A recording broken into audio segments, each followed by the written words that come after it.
ขบวนของเจ้าชายยานิฟออกพ้นห้องอาหารมายังห้องโถงใหญ่ซึ่งเป็นทางออกการเสด็จครั้งนี้แม้จะเป็นการเสด็จส่วนพระองค์แต่เครื่องแบบทหารองครักษ์ก็ทำให้เป็นที่สนใจจับตามองของชาวต่างประเทศที่อยู่ในบริเวณนั้นเป็นจุดเดียวกันบางก็ซุบซิบขึ้นว่าพระโอรสองค์ใหญ่ของอัลชาลามานเป็นราชทูตประเทศในแถบยุโรปสงสัยว่าจะเสด็จกลับมาเยี่ยมบ้านบางคนก็พูดขึ้นมาว่าหน้าตาดีไม่มีที่ติเชียวหล่อเหลาราวกับเทพบุตรนี่ขนาดฉลองพระองค์สากลธรรมดายังดูเด่นจับตาถึงเพียงนี้และยังมีอีกที่พูดว่ามาเยี่ยมบ้านหรือจะมาปรึกษาพ่อถึงดินแดนที่จะต้องถวายพ่อตาเป็นสินสมรสเห็นว่าผัดผ่อนกันมาหลายปีคราวนี้กษัตริย์รามานพ่อตาคงไม่ยอมอีกต่อไปเพราะน้ำมันทางรามานกำลังหยอบแยบอัตคัดในขณะที่อัลชาลารุ่งเรืองปีที่แล้วขุดบ่อน้ำบันแหล่งใหม่ได้อีกหลายที่ด้วยกันจนกระทั่งมีคนทำงานไม่พอเลยต้องจ้างคนงานจากต่างแคว้นเข้ามาอีกไม่รู้กี่ร้อยกี่พันมีชาวต่างชาติคนหนึ่งก็ออกความเห็นว่าถึงว่าชะตาเมืองอัลชาลากำลังรุ่งกษัตริย์รามานถึงเร่งรัดลูกเขยเพราะถ้าได้ดินแดนที่มีบ่อน้ำมันมากมายก็เท่ากับยกฐานะรามานให้พ้นความล่มจมมีอีกคนก็พูดลอยๆขึ้นมาว่าแล้วคิดหรือว่าองค์อัลชาลามานจะทรงยินยอมว่าที่จริงจะเป็นอะไรไปลูกชายแต่งกับลูกสาวเขามันก็เหมือนทองแผ่นเดียวกันอยู่มีเสียงตอบกลับจากคนรอบด้านแถวนั้นพูดขึ้นมาว่าถ้าเป็นครอบครัวธรรมดาแล้วก็ใช่แต่นี่เป็นสองแคว้นที่ทั่วโลกต่างก็รู้ว่าพยายามแย่งชิงจะเป็นที่หนึ่งไม่ใช่น้องพี่อย่างที่ใครต่อใครคิดกันฉากหน้ายิ้มใส่ลับหลังต่างก็ลอบกัดคนนอกรู้กันทั้งนั้น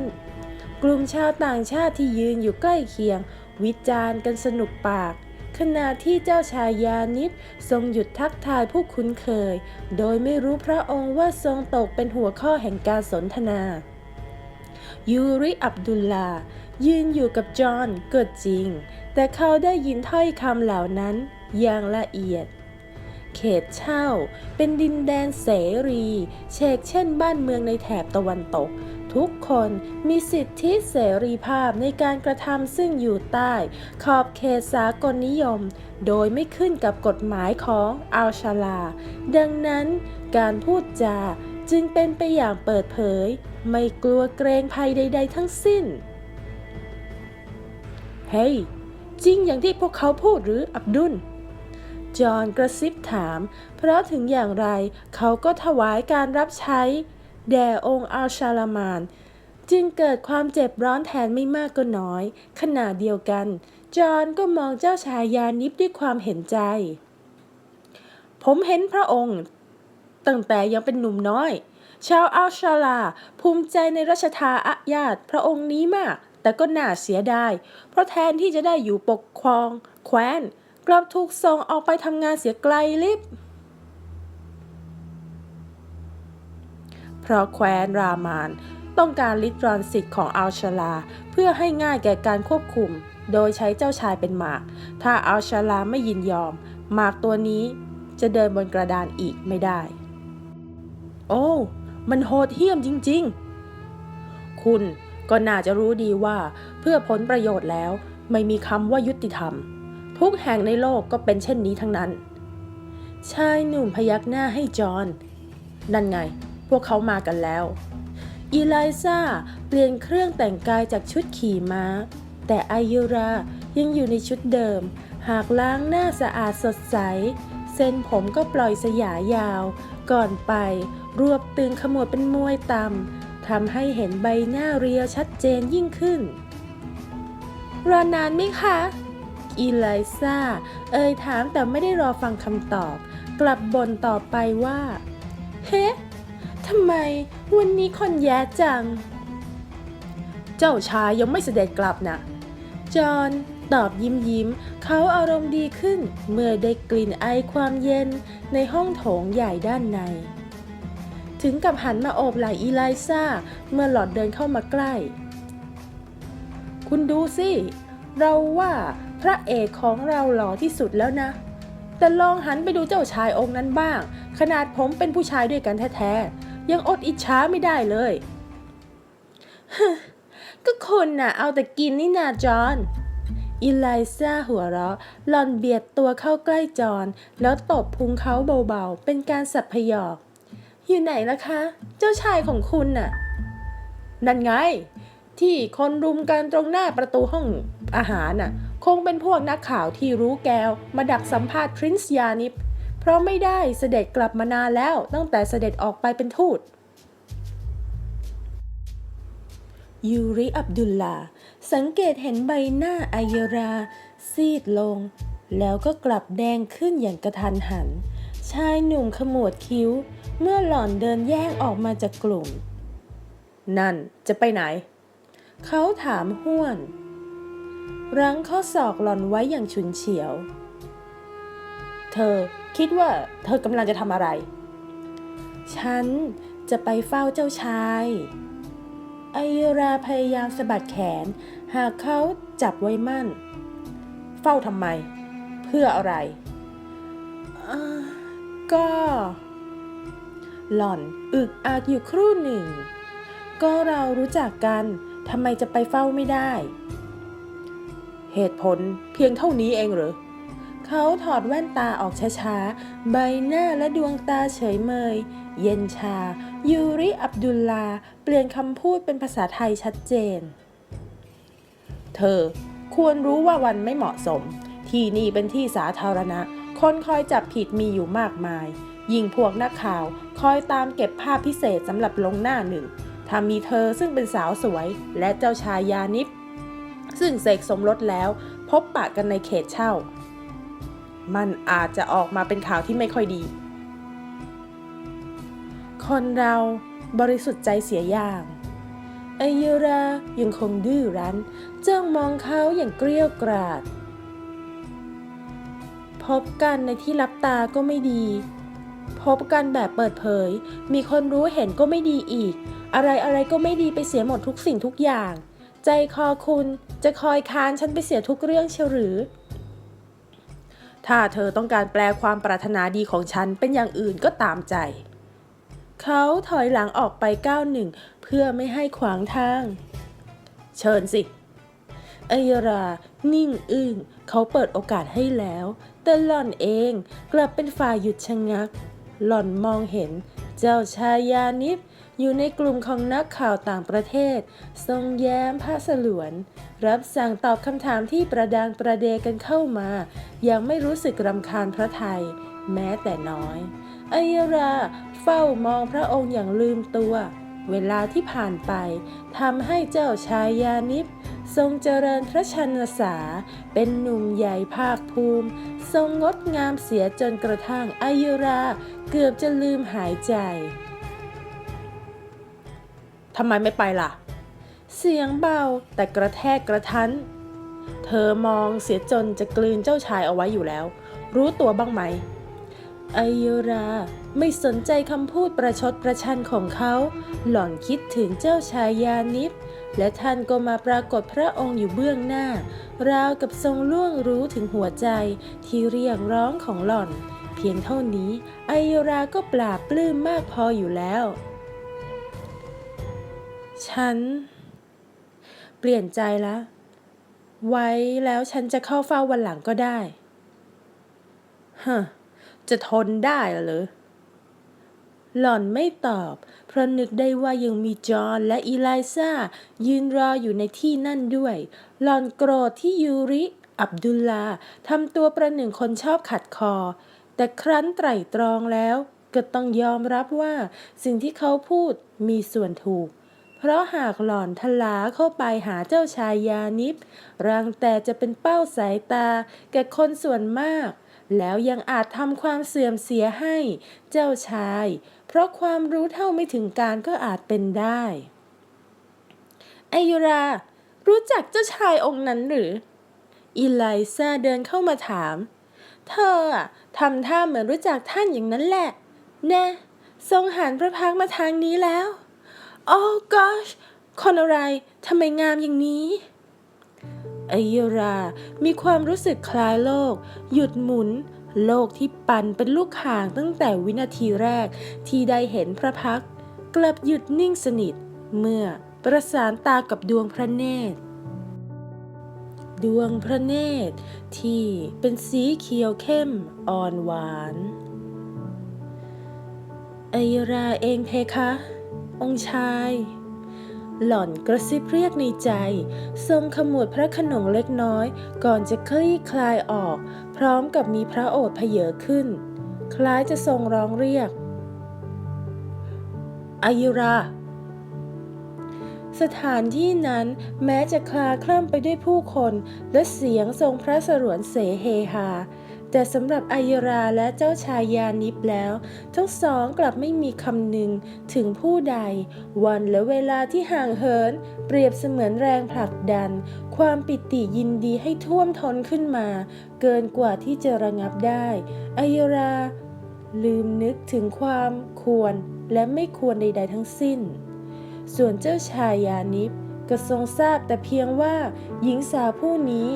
คือนางในดวงพระทัยมาช้านานท่ามกลางความตื่นตะลึงของคนในแวดวง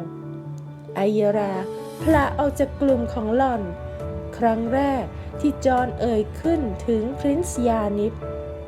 อายุราเชื่อครึ่งไม่เชื่อครึ่งจนกระทั่งหล่อนมาถึงล็อบบี้และได้เห็นพระองค์ท่านด้วยสายตาของหล่อนเองเจ้าชายยานิบทรงใช้พระหัตถ์ดันร่างองครักษ์แทรกพระองค์หลบจากพวกนักข่าววินาทีนั้นทรงลืมกระทั่งเจ้าหญิงชาฮิดาพระชายาอายุราสีพระพักตร์แสดงความปราโมทย์สุดแสนร่างของคนทั้งสองเคลื่อนเข้าหากันแช่มช้าเฉกภาพแห่งความฝันบันดลนั้นแสงแฟลชไลท์ปรากฏกันวูบวาบจนแสบในตายูริอับดุลลายืนนิ่งขึงทว่าสะบดสาบานอื้ออึงอยู่ในใจอายุราทำเสมือนตบหน้าเขาเพราะหล่อนไม่ยอมฟังคำทัดทานของเขาแม้แต่น้อยหล่อนช่างดื้อไม่รักศักดิ์ศรีไม่รักหน้าความเป็นคนไทยแม้แต่สักนิดในเสี้ยววินาทีนั้นเขาเกิดความรู้สึกเลือดขึ้นหน้าจนเกินกว่าจะระงับได้กระทั่งต้องก้าวตามหล่อนไปคว้ามือกระชากตัวกลับอย่างรุนแรงอย่าไปอายุราสะบัดมืออย่างโกรธเกรี้ยวแต่ไม่อาจสู้พลังของเขาได้องค์ชายานิบเสด็จใกล้เข้ามาสีพระพักตร์อ่อนหวานพระเนตรมองตรงที่หล่อนอย่างแน่วแน่โดยไม่ทรงเกรงกลัวผู้ใดเมื่อทรงกล้าได้ถึงเพียงนั้นเหตุใดอายุราจึงจะต้องกลัวด้วยปล่อยฉันหล่อนตวาดใส่ชายหนุ่มบิดมือให้พ้นการเกาะกลุ่มจนร้าวไปทั้งแขน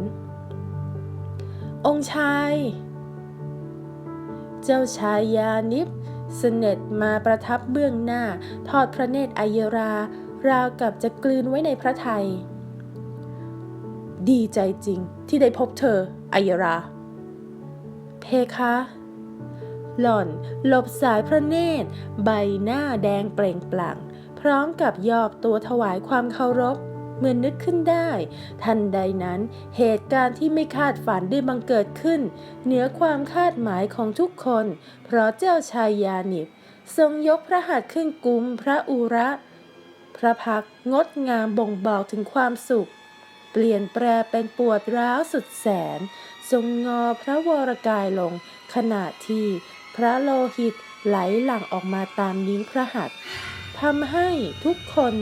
นิ่งตะลึงเหมือนถูกสาปจนกระทั่งส่วนพระองค์ลงกับพื้นสิ่งทั้งหมดเกิดขึ้นในชั่วพริบตา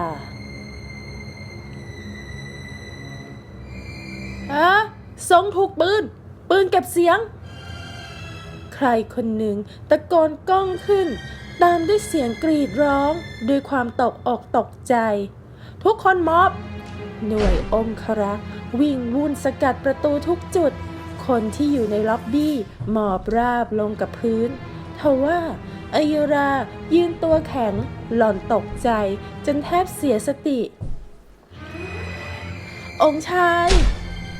ยูริอับดุลลาดึงหล่อนให้หมอบราบพลางคร่อมทับตัวหล่อนไว้เพื่อกันอันตรายทั้งยังทำให้หล่อนไม่สามารถคืบคลานไปที่ร่างเจ้าชายยานิบได้ปล่อยฉันเดี๋ยวนี้องค์ชายตามหมอด่วนหมออยู่ไหนหมอเสียงตะโกนก้องขององครักษ์ดังระงมคนหนึ่งช้อนพระวรกายแน่นิ่งเอาไว้ในอ้อมแขนสีหน้าแสดงความปริวิตกเลือดออกมามากเหลือเกินกลัวว่าจะไม่ทันการร่างของอัยรากระตุกเขาเองก็กระหนกไม่แพ้หล่อนกระนั้นยังมีสติพอที่จะใช้มือตะปบปากของหล่อนเอาไว้ก่อนที่จะกรีดร้องออกมาอีกครั้งด้วยความตกใจเงียบเอาไว้ก่อนเป็นดีเขาสั่งเป็นเสียงกระซิบ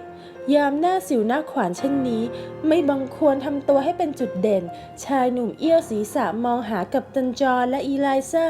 ก็พบว่าคนทั้งสองหมอบราบอยู่ไม่ห่างนักทำให้ต้องถอนหายใจออกมาด้วยความโล่งอกไม่ถึง5 นาทีเสียงไซเรนดังก้องพร้อมกับเสียงฝีเท้าคนหมู่มากเร่งร้อนเข้ามาในห้องโถงด้านหน้าพริบตาเดียวทั้งตำรวจและทหารก็เกลื่อนกลาดไปทั่วห้องพร้อมด้วยอาวุธครบมือคนทั้งหมดที่นอนอยู่กับพื้นถูกกวาดต้อนไปรวมอยู่กับกลุ่มเดียวที่มุมห้องชายหนุ่มฉุดร่างอัยราด้วยความทุลักทุเลเพราะไม่กล้าปล่อยมือหนึ่งออกจากปากหล่อนเขาสัมผัสร่างกายที่สั่นระริกบอกให้รู้ถึงความตกใจกลัวอย่างมากมายอย่าพูดอย่าร้องนะอัยราพยายามอย่าทำตัวเป็นที่น่าสงสัยถ้าเธอเงียบไม่ขัดขวางพวกเขาจะได้ช่วยพรินซ์ยานิดได้เร็วขึ้นหาไม่น้ำตาไหลหลั่งเมื่อนึกถึงภาพเจ้าชายยานิบทรงซุดลงกับพื้นพระอุระแดงฉานด้วยทำนบพระโลหิตทั้งที่ยังไม่สิ้นเสียงรับสั่งดีใจจริงที่ได้พบเธออัยราหากหล่อนไม่ย่อตัวถวายคำนับกระสุนปืนลูกนั้นจะฝังร่างของหล่อนหรือเจ้าชายยานิบกันแน่ต้องจับมันให้ได้ตำรวจอาวุโสร่างสูงพูดเสียงก้องกังวานไม่ว่ามันจะมีปีกบินเหมือนเหยี่ยวหรือวิ่งเร็วราวกับลิงบาบูนก็ต้องจับเอาตัวมันมาให้ได้คนในห้องนี้ห้ามออกไปไหนทั้งสิ้นจนกว่าจะมีคำสั่งปล่อยหล่อนมองผ่านม่านน้ำตาและลมหายใจที่อึดอัดเพราะยูริอับดุลลาใช้มือตะปบหล่อนครึ่งปากครึ่งจมูกบุรุษพยาบาลยกแคร่หามเข้ามารับองค์ชายยานิบออกไปอย่างรวดเร็วแต่ที่นั่นยังมีพระโลหิตหยดค้างอยู่เป็นหย่อมอัยรายกมือพนมอธิษฐานไม่ได้สั่นอยู่ในใจใจเย็นเถอะพวกเขาจะต้องช่วยพระองค์จนสุดความสามารถชายหนุ่มค่อยคลายมือออกเมื่อเริ่มแน่ใจว่าหล่อนจะไม่กรีดร้องเช่นคนเสียสติพลางปลอบประโลมขวัญทั้งที่ตนเองยังมีความหนักใจอยู่ไม่น้อยกระสุนจากปืนเก็บเสียงเพียงนัดเดียวส่องมาทางด้านหลังด้วยความจงใจและมั่นใจราวกับผู้สันทัดกรณีมันจะต้องเป็นมืออาชีพที่ถูกจ้างมาด้วยราคาสูงลิบลิ่วเพื่อไม่ให้เกิดข้อผิดพลาดแต่ใครกันเล่าที่ต้องการปลิดพระชนชีพเจ้าชายยานิบ ท่านจะตายไหมอัยราสะอึกสะอื้นทำไมถึงมีคนจงใจจะฆ่าท่านด้วย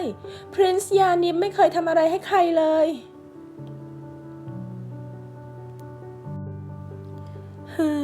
นั่นสิเขาว่าท่านเป็นคนดีใช่ไหม อีไลซ่าพูดขึ้นบ้างขณะที่จอห์นเริ่มเช็ดเหงื่อที่ซึมออกมาเพราะความตกใจกลัวการมองเห็นภาพคนถูกทำร้ายเลือดสาดต่อหน้าต่อตาทำให้เขาเข่าอ่อนขนหัวลุกคนที่ตั้งสติดีที่สุดก็คือยูริอับดุลลาเขายังคงโอบอายราไว้หลวมๆท่าทางระแวดระวังเราเป็นคนนอกคงไม่รู้อะไรมากไปกว่านี้เข้มแข็งหน่อยนะอายราผ้าเช็ดหน้านี่เช็ดน้ำตาเสียถ้าเขาปล่อยเราก็จะได้รีบไปคำพูดของชายหนุ่มฟังแล้วเหมือนคนที่รักตัวกลัวตายเสียเต็มประดาแต่ความจริงชายหนุ่มต้องการให้อายราพ้นออกไปจากที่นั่นโดยเร็วที่สุดเพราะก่อนที่จะเกิดเหตุการณ์อันน่าสยดสยองเขาสังเกตเห็นว่าบรรดานักข่าวทั้งหลายให้ความสนใจอายรามากเป็นพิเศษซึ่งแน่นอนว่าไม่ช้าไม่นานพวกเขาเหล่านั้นจะต้องมารุมล้อมหาความจริงจากอายราให้จงได้ใช่อีไลซ่าเสริมหล่อนตกใจมากก็จริงหากแต่คุมสติเอาไว้ได้ผิดกับจอห์นซึ่งยืนหน้าซีดตัวสั่นใครๆก็เห็นกันอยู่แล้วว่ากำลังจะเสด็จมาหาอายราลูกปืนถูกด้านหน้าของพระองค์แสดงว่าต้องมีคนยิงมาจากด้านหลังของพวกเราสินะโอ๊ยแล้วนี้เขาจะสอบสวนพวกเราอีกนานไหมฉันไม่อยากเกี่ยวข้องกับเรื่องพวกนี้เลยจริงๆนะไม่ได้ทำอะไรก็ไม่ต้องกลัวอับดุลลากล่าวเรียบๆเขาเห็นตำรวจ2 นายคนหนึ่งสอบปากคำผู้ที่อยู่ในห้องเป็นรายบุคคลขณะที่อีกคนหนึ่งตามจดปากคำในสมุดก่อนปล่อยตัวออกไปจากห้องทีละคนเฮ้ยอับดุลถ้าเขาถามจะให้เราตอบอย่างไรดีจอห์นปากสั่นเวลาที่ขับเครื่องบินกลางอากาศเขาไม่กลัวเหมือนคิดว่าจะต้องถูกจับตัวเป็นเฉลยที่แคว้นนี้เพราะใครต่อใครต่างก็บอกกันเป็นเสียงเดียวว่าอัลชลาน่ากลัวโหดเหี้ยมเหมือนคนในยุคหินลงมันเอาโทษใครแล้วก็อย่าหวังว่าจะมีชีวิตหลุดรอดออกไปได้เด็ดขาดตอบตามความจริงทุกอย่างจอห์น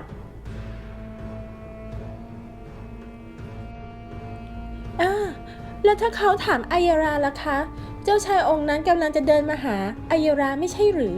เขาต้องสงสัยอายราแน่ๆทีเดียวแต่ฉันไม่มีวันที่จะฆ่าองค์ชายแน่ๆอายราร้องไห้ออกมาอีกกระทั่งดวงตาบวมเป่งยูริอับดุลลาถอนหายใจยาวไม่มีใครโทษเธอหรอกพวกเขาจะสงสัยก็แต่เพียงว่าทำไมเธอถึงมีท่าทางสนิทสนมกับเจ้าชายนัก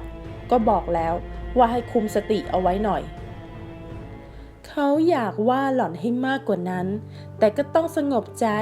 เมื่อเห็นท่าทางเศร้าโศกที่มิได้เสแสร้งชายหนุ่มไม่เข้าใจว่าทำไมเขาถึงเกิดอาการหนักอึ้งในหัวใจเมื่อคิดถึงว่าอายราอาจจะมีความสัมพันธ์กับเจ้าชายหนุ่มหล่อผู้นั้นแต่จะลึกซึ้งเพียงใดเขาไม่อาจจะเดาได้